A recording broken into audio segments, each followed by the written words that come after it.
Magandang araw ka MMM. Ako po si Miles, isa po akong manager ng ating community, ang MMM Global Philippines.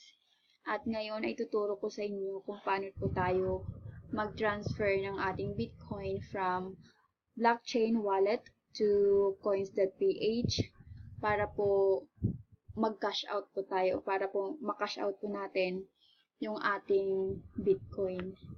Ang una lang pong gagawin is punta po tayo sa website ng blockchain para po ma-open natin ang ating wallet. Lagay lang po natin ang ating identifier, saka po ang ating password. Then, click lang po natin yung open.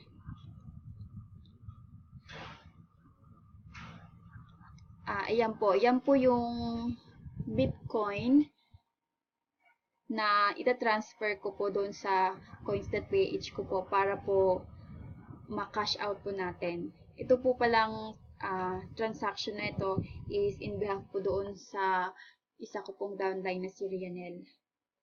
Ngayon naman po, i-open po natin ang ating coins.ph account.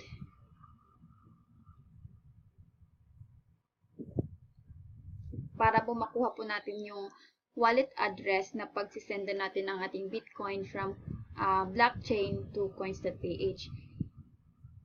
Ipapasok po natin dito sa Bitcoin wallet. Pwede naman po dito sa Peso wallet natin. Depende lang po kung saan nyo po gustong ipasok yung Bitcoin nyo po na nandoon po galing sa blockchain. Ang gagawin ko lang po, ipapasok ko po muna siya doon sa aking Bitcoin wallet. Dalawa po kasi ang wallet ng coins.ph. Meron po tayong Peso saka Bitcoin. Sa Bitcoin ko po muna siya ilalagay. Kukunin ko po ang aking wallet address sa coins.ph. Ito po yun. Click ko lang po. Ito po yung address ko dito sa coins.ph. Dito ko po isi-send yung Bitcoin ko.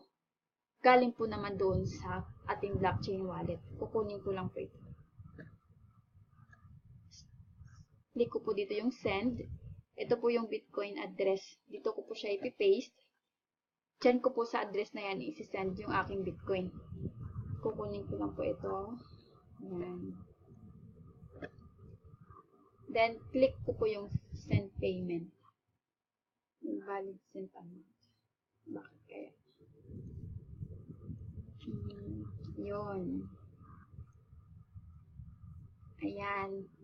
May nakalagay pong, may nagpa-prompt po na message kasi daw po insufficient funds.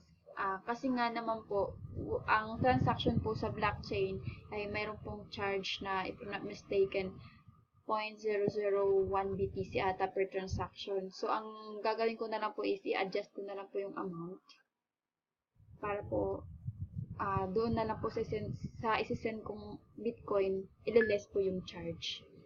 Yan. Tapos, balik po ako dito sa aking coins.ph. Yan. Ito na po yung amount na sinend natin. Ito po yun. Galing po dun sa blockchain. Yan. Yan po yun. Waiting for confirmation pa po siya.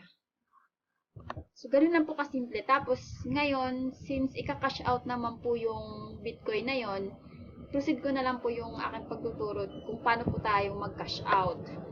Ang ika-cash out ko po is 6,000 pesos.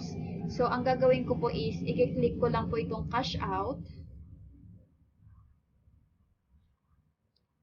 Mayroon nakalagay po dyan, how should we send the money? Ayan, pwede pong basahin nyo na po muna yun dyan. Basahin nyo na lang po muna. Ay, may nakalagay po, please note that adding funds via GCash is temporarily available. May mga announcement po silang ginagawa para po aware po yung magsisend ng money o magka-cash out. Kung ano po yung mga mode of payout na available po. Ayan. So, ang gagawin ko po, since may transaction na, previous transaction na ako doon sa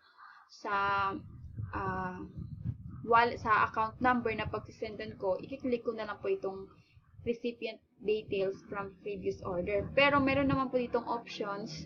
For example, kung first time nyo pong mag-cash out, meron po nakalagay dyan card is ATM. May mga choices naman po. May bank po, may cash card, may pick up, mobile money, door to door. Yun po. Pwede po kayong pumili kung paano po. Ngayon po, since meron na nga po akong record doon sa account number na pagsisendan ko ngayon ng aking payout, ng aking cash out, i-click ko na lang po itong use recipient details from a previous order. Ayan.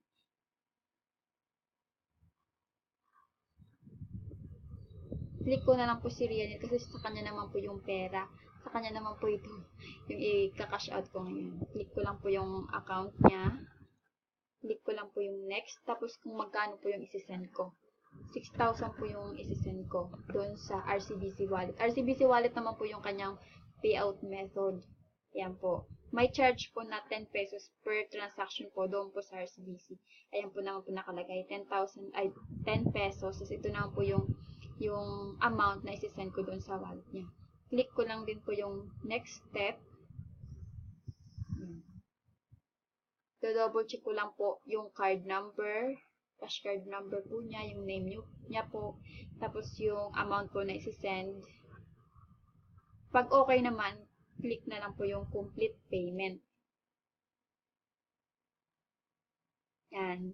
Wala pong fund yung aking peso wallet, kaya dito po akong kukuha ng fund sa aking BTC wallet. Click ko lang po ito kasi ito naman po yung may laman. Ayan po. 0.0560799127 BTC will be deducted from your Bitcoin wallet. Ayan. Ibig sabihin, magpapadala po ako ng payment doon po sa coins.ph. Sila naman po kasi magpa-process ng aking cash out.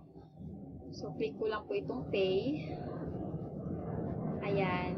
Order placed. Tapos ngayon po, payment received. Ibig sabihin, na-receive na po ni coins.ph ang aking payment sa kanila. So, yung status po ngayon ng aking cash out is processing. Once po na ma-send na po ni coins.ph doon sa account number ni Rianel, yung aking kinash out, magkukulay green na din po ito.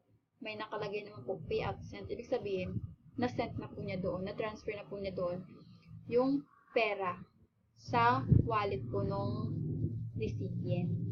Ayan. Ganyan lang po kasimple kung paano po tayo mag-cash out. Nga po pala, si coins.ph pala ay nagsisend naman ng email, ng notification doon sa Gmail niyo po or sa email na ginamit niyo once po yung payout niyo po is na-process na po. So, pwede niyo pong i-double check doon. At the same time, pwede rin pong nagsisend din po ata si coins.ph ng notification doon naman po sa mobile number na ginamit nyo sa pag-register doon sa coins.ph. So, ngayon, tapos na po ang aking tutorial kung paano po tayo mag-transfer ng Bitcoin from blockchain to coins.ph at kung paano naman po yung process ng pag-cash out po natin gamit din po si coins.ph. So, sana po may natutunan po kayo. Maraming salamat po. Good luck.